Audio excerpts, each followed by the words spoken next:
In this quick video, I'm going to show you how you can fix the issues if your Roomba i4 is not connecting, not working, and how you can factory reset.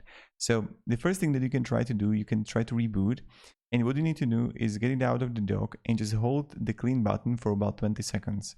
So this is the first thing that you can try to do, which is like get it out of the dock and press and hold the clean button for about 20 seconds and then just release.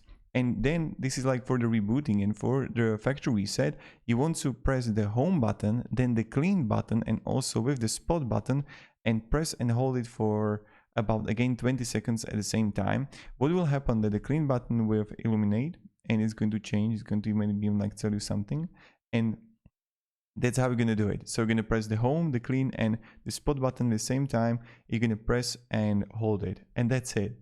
So 20 seconds, and then you're going to perform the factory reset. So thank you very much for watching, and hope you're having a great day, and goodbye.